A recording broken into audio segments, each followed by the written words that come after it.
I'm just going to go around and introduce everybody briefly. Let's see.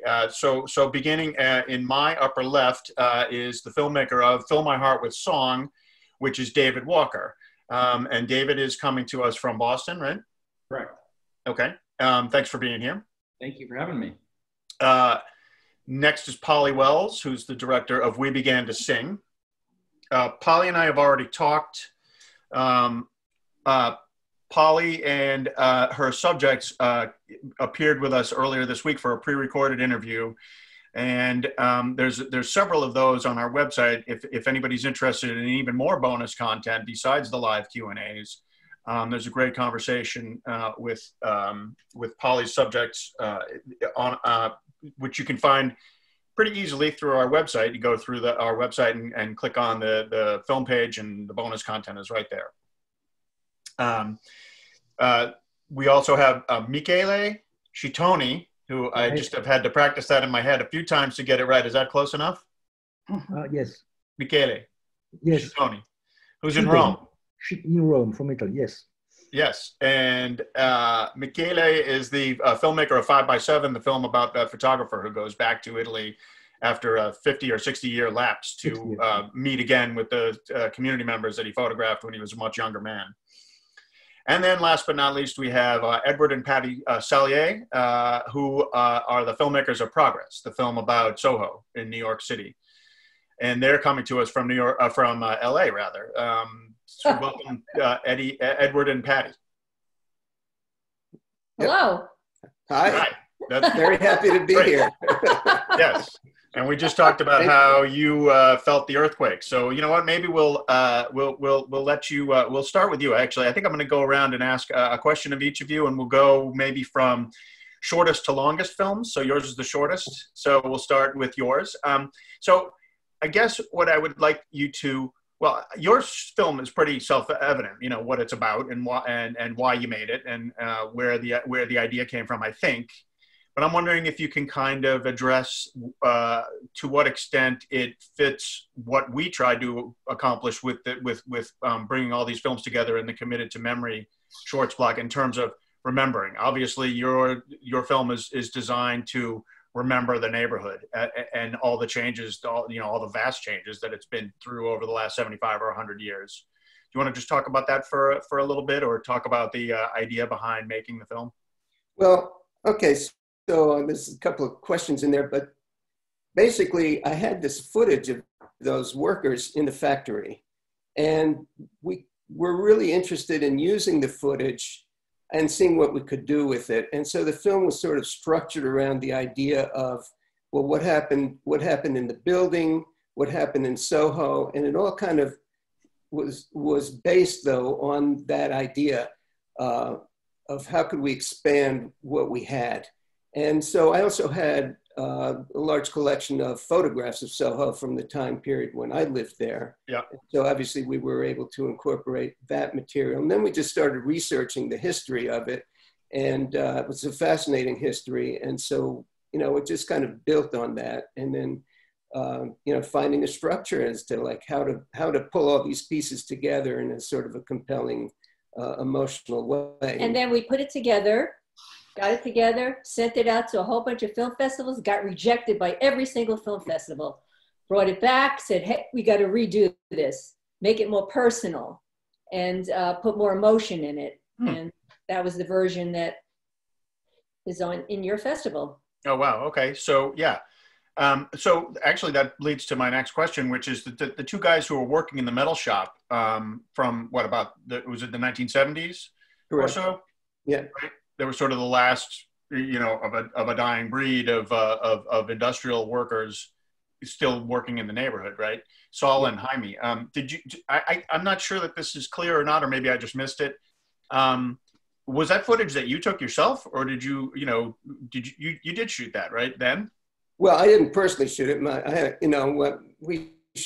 I shot it as a director, basically. I directed the footage, and wanted to make a film about these guys. I was pretty young and I didn't really know much about what I was doing. So the film actually ended up being about how this process works. What's the process of metal spinning? It ended up kind of being a little bit of a boring film.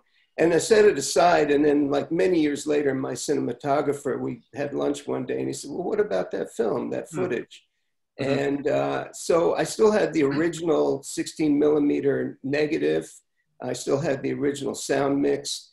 And so I transferred it, had it telecine, and it looked great. I mean, when we color corrected it, actually we brought out more detail than it had when it was actually a 16 millimeter print. So that was sort of really encouraging.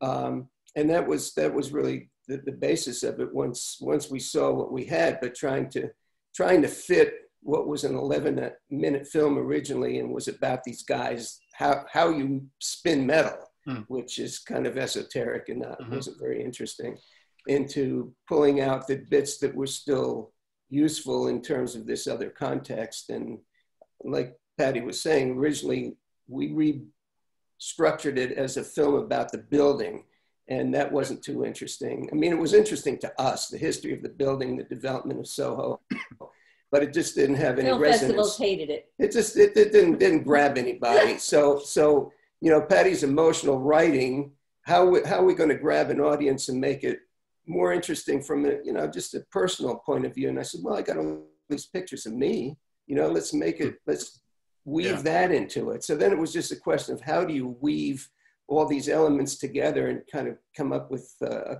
compelling story. Yeah, and how do you make these guys fit into the story and care about the guys? Yeah. In relation to New York's, history, Soho's history. Yeah. Well, that came through. So good for you two for sticking with it and being willing to sort of, start from scratch again a second time. One last quick. Gave up. Well, he was giving up. I said, I never give up. We got to do it over. Well, that's why you're a team, right? Right, exactly. One last quick thing for Edward before we move to before we start moving around the room a little bit. So, you mentioned that you didn't really know what you feel like you didn't really know what you were doing when you shot those guys, 40 years ago or 50 years ago almost, I think. But you've since gone on to a long history, a long career in film and TV, right? So do you want to just mention that for a minute? Well, I was already working as an apprentice in the film industry at the time when I made the film. And I just fell into editing. It wasn't something that I had set out to do or anything. Just kind of fell into it, and I loved it, and it just developed into a career. And I was very fortunate, and pretty successful, and did a bunch of low-budget features, and came out to Hollywood, and ended up in the television industry, and kept me busy. And best Hollywood TV editor. I did all right. Yeah, and he's still being, and yet he still is characterized as a first-time filmmaker with this film because right. For all the decades right. of editing, right. never actually had his name as listed as director before. Correct, right? And you'd think after 40 years of editing, I'd have some idea what I was doing. And no. Well, speaking of knowing what you're doing, I'm just going to take a moment. It's just been pointed out to me that we had a little bit of a technical issue right before we went live. And so apparently all of us here were live about a few minutes before we actually did our countdown and said we were live. So hopefully none of us embarrassed ourselves. I don't think we did. I think we're okay. But the audience got probably a rip-roaring look behind the scenes at what it's like to set up a virtual film festival Q&A. But anyway, so thanks for bearing with us, folks. We're doing the best we can and we're having fun with it. So David, your film is next lengthwise, so we're going to talk to you next. And I think, so I mentioned the bonus content that we have, and among that collection is a chat that our director had with you and your subject, Joel, right? So for those who haven't seen the bonus content yet, do you want to just address how you and Joel first met and came together, and thinking that this would make a good subject for a short film? Yeah, I'm a corporate photographer as my day job, and I was covering an event, and Joel was there helping with catering or just helping organize the event. And sometimes you have downtime at these things. And he was standing next to me. He said, do you do video at all? I do this sing-along program at a residence center that my mother is at. And I was interested in the topic of dementia and music because my grandmother had Alzheimer's for 13 years. And we used to, when she was at the assisted living facility, I would bring him a cello player and I would bring my cello in. And even after she'd lost a lot of the verbal ability and, was very, had very progressed in the illness, the music still really captivated her and had like a really strong impact on her. So I was interested from that standpoint right off the bat. The project was just supposed to be filming one of the sing-alongs where he goes in and sings these songs. And that was all it was really going to be. And it was going to be sort of more of a promotional piece for him to sort of shop around at other places around the state and kind of demonstrate what he does. But once I met him and his mother and kind of saw the relationship that unfolded between them, I wanted to sort of capture that and weave that into the piece as well. And so that's sort of what led to what I think is really more the central aspect of it, which is a story about a mother and son.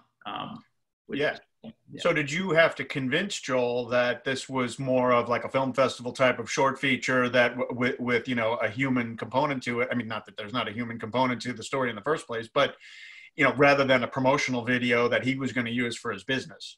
Yeah, convincing, maybe not the right word, more just like kind of making him trust me that, he wasn't thinking in those terms. But as, I think that's often what we try to do. We as filmmakers, as documentarians, often see stories where other people may not, especially if it's a story about your own self. Sometimes you don't see your own life in those terms. So I think he trusted that I was onto something, but was also a little surprised maybe that I took this interest in, what to him is just everyone with the relationship with their mother. It's something you do, or it doesn't seem that special maybe, but the fact that she had taught him so many of these songs has lost sort of the memory of them, and for him to sort of return those songs to her was kind of a touching story to me. So that's sort of what I pursued. But yeah, convincing, yes, he was a little skeptical, I guess, maybe at the beginning, but as it went on, became more confident that we had something. Right. And, as far as the subject of remembering or committing to memory, I mean, obviously this is a case where he not only is he hoping to have his mother try to, sort of trigger some memories that she's lost because of her dementia. And also you as the filmmaker are committing to memory his relationship with his mother in her later years, right? I think that's like the thing that I'm most proud of and happy about the project is that I have given him a document and his family a document that they can always have as a family. And it's sort of the interactions that, maybe we would otherwise forget or tend to forget, but are still really meaningful. And just to have given him and her and their family this document of this time in their life was really fulfilling for me. Right. So by a difference of 1 minute, it's Michele. His film is 1 minute shorter than Polly's, so I'm going to talk to Michele next. We're going in order of length of film. But before I ask Michele a question, I'm going to just mention that we've heard from a couple of viewers, Natalia and Javon, who both wanted to just say that they really loved the shorts block. Really enjoyed watching them. Awesome block of films, lovely collection of films. Appreciated the different interpretations of memory. So maybe we were on to something in putting all your films together. I hope so. And it certainly seems like viewers appreciated them all. So thanks again. Michele, you talk to me a little bit about how you found Frank and this story. I would imagine that the story of him returning to the town where he shot those pictures 60 years ago was kind of, made the news a little bit around at least the area that it's Lacedonia, right? Is that what it was? Macedonia. Lacedonia. Okay. at least around there, if not around Italy. Is that true? Or how did you come to approach him and say, let's make a film out of this? Not at the beginning. The story is well known now after a long process of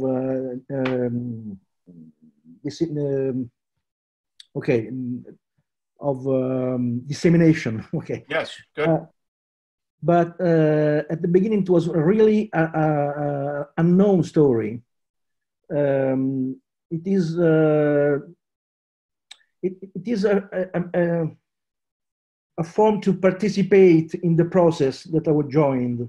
That was the establishment of this small museum, local museum, and in Lacedonia. Mm-hmm. And I had the idea to recount the story, because recounting the story, I think could be interesting for people, for the audience, for the public, and make easier than people could go to Lacedonia and see those photographs. Yeah, right. Actually, many of them didn't remember the presence of Frank Cancian 60 years before. Then the film contributed to the new linkage of the memories. Okay. Yeah.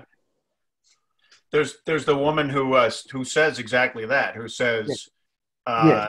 I didn't know it was me until I saw the shirt. Right. You know, the top that she was wearing or whatever, and then I realized, oh, gee, that is me 60 years ago, right? Yes. You know, the story is that one of those photographs was found by chance on internet. That's the start of the film. Right. And from there, the story goes on. So Frank talks about how he saved the photos. Yeah. But he didn't necessarily, and he's obviously spent his career in large part as a photographer, as a working photographer, but he didn't necessarily have plans to do anything to exhibit the photos from Lacedonia until that connection was made when the one picture was found on the internet, right? He exhibited the photos only in the 50s in the United States. Mm. Because at that time he wanted to have a career which could link his anthropological interest in people with the photographic passion, but he didn't realize to make that linkage.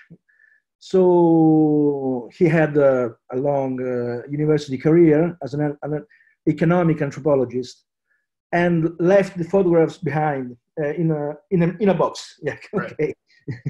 Right. So now the story began again when he retired. Right. We have a question from Jess about your film, which is she wants to, and I'm curious about this too. She wants to know about how you put the soundtrack together. It's all original music, I think, right? No, not really. Existing music in Italy? Yes, they are local authors. The jazz author is from Lacedonia, and particularly one of the tracks it was written thinking about the popular parties that were done in a hall there in Lacedonia. Okay. And the other one is electronic music. I thought that it was very interesting to try to find a linkage between the memory, the old stories, with an electronic music like that. It was an experiment. And there's there's kind of some reggae sounding songs at the beginning, right? Is that the electronic musician or? Yes. Okay. And is that so? It's all Italian music, essentially, right? Italian. Yes. They are from Naples. Okay. The jazz music is of an author from Lacedonia. The other one is from Naples. Natalia wants to know, Michele, have the villagers seen the film? Oh, yes, but partially. Yes, only a few. I think now with the internet dissemination, I think many of them, more of them have seen it. But it's not so easy. It's not so easy to organize projections, cultural events, because of. It's really a difficult area, really a difficult region. Mm-hmm.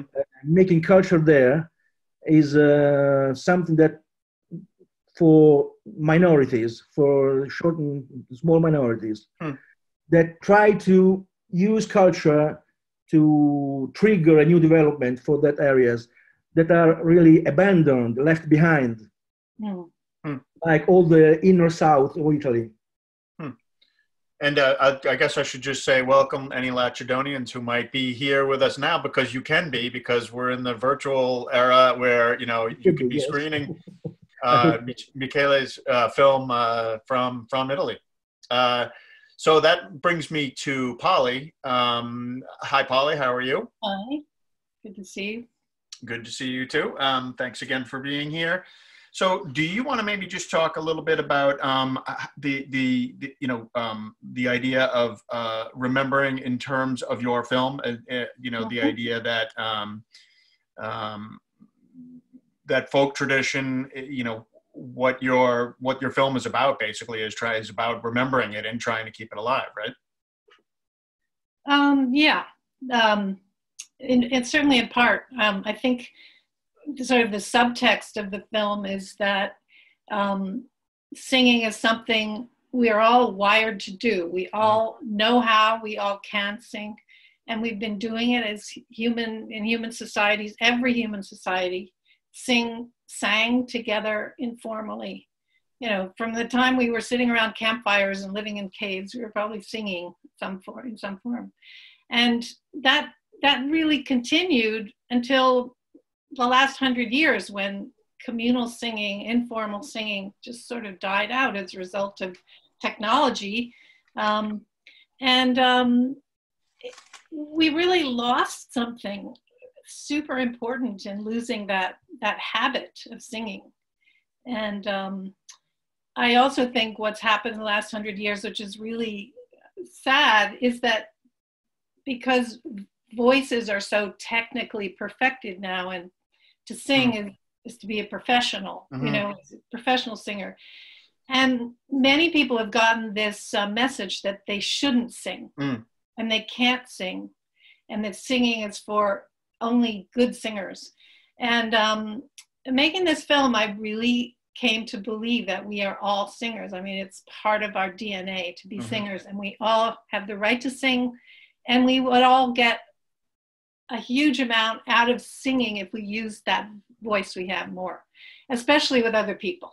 I think the communal nature of it brings us just incredible, I mean, there's documented sort of physical effects, psychological effects, socialization effects. It's just really a powerful thing to do with other people. And to the extent the film can stimulate people to do it more, that's one purpose of the film. Yeah, I love what you're saying there, because you know, obviously one of the focal points of the film is Pete Seeger, obviously, and I think that's one of the most amazing things that he did for American song, is that, you know, in his younger years, he was a good singer, but not a spectacular singer. He wasn't technically amazing or anything. And then in his older years, were, you know, he had like 40 of the years of being an older singer. Yeah. And, you know, I saw him at one point about 20 years ago or so. You know, his voice was shot, and he, you know, he demonstrated exactly what you're just talking about, that, you know, singing is for everyone, and group singing is for everyone, and it doesn't matter if you have a good voice or not. So let's talk for a minute about Annie and Peter and their commitment to activism through singing, and maybe also your thoughts on that in terms of what was going on when you started making this film a few years ago to the present day, when obviously it sort of seems like this film was made yesterday to be about, you know, in terms of activism, in terms of, you know, raising your voice to protest if you feel like the need is there. Yeah. Well, I'll just go back a little bit to really what sparked me to make the film or think this would be a great story. I'd had a copy of Rise Up Singing since, it was made in the 80s. But it wasn't until 2008 or 9, possibly.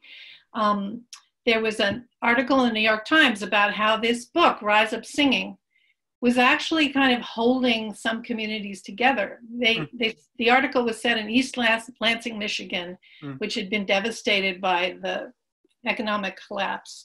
And there was a group of people coming together every month and using the book to sing. And it was kind of a lifeline for that community. And the larger context of the article was that the book has sold so many copies and is sort of everywhere. And it's enabled people to sing together in a way that they didn't without this sort of compilation of all these songs. Even though it's just lyrics, I mean, you could find a way to sing, and then the internet helps you learn the tune too. So that was the context in which I thought, wow, this is a great story. There's sort of like the little songbook that could, And then I didn't really get started filming until 2012 because, I'm an independent filmmaker. Everything takes forever. And then as we, made, and it took a number of years to make it. And through that time period, there was sort of Occupy happened, and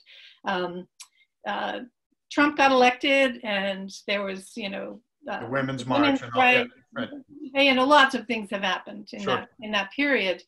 And there's a huge amount of value as the film goes into in singing as a form of activism.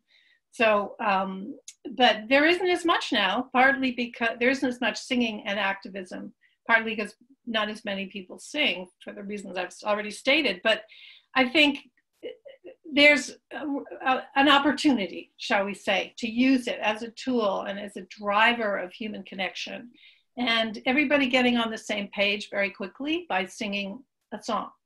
So I think there's the small A activism of that East Lansing community, and then there's the big A activism of these large movements of people and singing together works at both levels. Mm-hmm. And that's a lot of what Annie and Peter do. But they do both types of activism, I would say. So that kind of leads to another audience question, actually, which is, do you think community singing is possible via Zoom this way? And I think that we talked about it in the bonus content when I spoke with you and Annie and Peter, but go ahead and answer that for Natalia, if you can.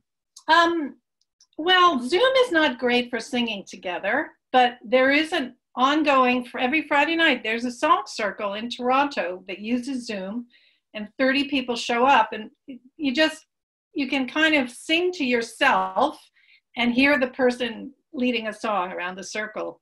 It's hard for 30 people to be singing on Zoom, but that is going every week. So people are finding ways to do it.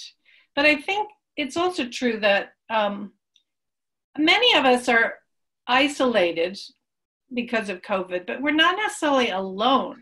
Mm-hmm. I live with 2 other people, or lots of people who share, houses with other people or apartments. So I think singing can happen even in a smaller context as well. And of course, people like Annie and Peter continue to share songs on the internet and encourage people at home to sing with them. It's not ideal, and it's a shame that singing is a particularly, it's not a great activity because of the transmission issue. But I have faith that we will soon be back together again, and I think the film is as much about the need to work together, be together, maybe not physically, but that's where things happen, is when we come together. And singing, when we finally get to be together in person, will be there. So if I were to ask you which I think I'm going to ask you, what maybe you learned about yourself or your community or your country. But, you set out to tell Annie and Peter's story. And I think the answer is kind of, I mean, you tell me if I'm wrong, but it's kind of that idea what you've said a few times to me now is that singing is this deeply held physiological thing that we've always had as human beings, and will always be a part of us, whether we're tending to it or not. Is that fairly safe to say? Yeah, I think I learned that I've been looking for it my whole life in a way, because I always sort of felt like an outsider, someone watching from the edge. And when I sing with other people, I feel like I belong. It's kind of an instantaneous experience of connection. So that was pretty powerful. And I learned it, over the course of the years, I guess. But I learned it immediately and then realized how powerful it really was and how it changed my life in some way, gave me a community. But I don't know, making a film, I think you learn every day. It's so hard. It's so confusing, especially documentaries. And we've already heard finding the story, how to express all these things you care so much about in a way that I learned also that I had to ask for help, that I couldn't make this film by myself. And I made it because I got a team together who helped me. And that I should have learned that a long time ago, but I really learned that this time. So I think I'm going to go around the room and ask a similar question of each of the rest of you to kind of wrap things up, unless any last minute audience questions, airmail themselves in. Let's see, Patty and Edward, can you tell me, so your film turned out to be much more personal than you originally kind of envisioned it. What would either of you say, or both of you say, in terms of what you learned about yourself or your home city of New York, or just in general about people or buildings or places, the sense of place? What would you say you learned in the course of making your film? Well, I think for me, it was more learning sort of about these cycles of history that take place, in general, but, of course, specifically for New York. But, you see the constant change, the constant development. And for me, that was just fascinating. As far as personally, I wouldn't say that it had as much impact in terms of that. I mean, kind of discovering some of the things that I had photographed, though, in the 70s kind of surprised me. So that was interesting to me personally. And it's not something I don't think necessarily I brought into the film, except for those shots where I was not in them and then I was in them. You're in them, yeah. And then that was a discovery, because I had no idea I had done that. And to this day, I've thought about it a lot. I go, like, what possessed me to do that, and when did I do it? I really have no idea. So it was the 70s. I was clueless. It was the 70s. Right. God knows what I was smoking at the time, but anyway, that was, I don't know. Well, no, for me, it's very simple. The last piece of dialogue, you have to lose something to gain something. Oh, yeah. I feel like that's part of life. Right. Yes. Okay. Beautiful and perfect. Yeah, exactly. So, David, do you want to talk briefly about what do you think you learned that maybe change? What did you learn in the process of making your film? I mean, definitely want to echo what Pauly said about I planned as I go forward in making films to try to involve more people and creating a team, and I think, as a young filmmaker, sometimes you try to do it all yourself. And I think we do better when we bring other voices into our projects. Yeah. As far as like things outside of the realm of filmmaking, or I guess just what you can gain and what you can observe when you just watch a interaction unfold in front of you, and whether there's a camera there or not. I think when we arrive at situations with expectations, and there's often very fascinating things that are, if you just kind of sit back and let them happen, you can capture amazing and authentic moments. So I think that's the thing I learned, which applies both to filmmaking, but also life in general. I think like the more I just kind of tried to like create a situation where people were doing things in front of me and just make sure the camera was on them and was right there and on close to them as you can get, like, it's just things that are amazing. There's moments that I think are really charming will happen, and just having faith in that process. But it's not always about directing or sort of like trying to dictate what's going to happen. Sometimes it's just being fluid and being patient can bring you a long way. Right. Great. And then Michele, I'm going to ask you the same thing or something similar. You know, what would you say you learned in the process of making this film? Actually, I looked for a relationship with Frank Canchan exactly to learn about something about the method. Mm. And I was confirmed that of the importance of respect, of considering every single story as a big value, and not being too much concentrating the result, but being concentrating in the relationship. Mm-hmm. That's very important. At the same time, every film I make, I'm more and more convinced that I need a more professional, less solitary handmade activity for my filmography. So I must find a compromise, the right compromise. That's the deal.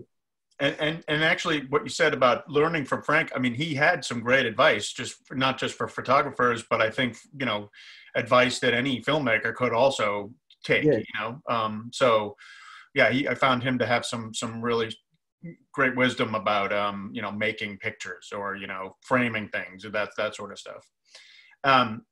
Okay, I think we are. I heard one of my dogs bark a minute ago, so I think it's time to. We heard your dog too. Yeah, so I think it's time to go for a walk before he starts barking more frequently.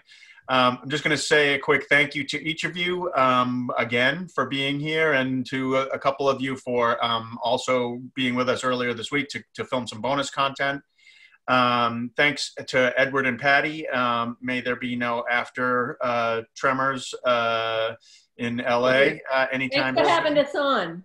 Thanks for having us on. We're happy to have you here. So thanks for being here. All right. Thank you. And David, thanks so much for David Walker. Thanks so much for being with us, and we look forward to seeing what you do next. Thanks for having me. It was great to be here virtually. Michele, again, thanks again for checking in from Rome with us, and your English is much better than you think it is. Thank you for having me and for your kind hospitality. Well, you know, maybe someday in person when you make a next film and there's a vaccine. And Polly, thanks to you again for speaking with me again for the second time this week. Well, thank you. It was really great.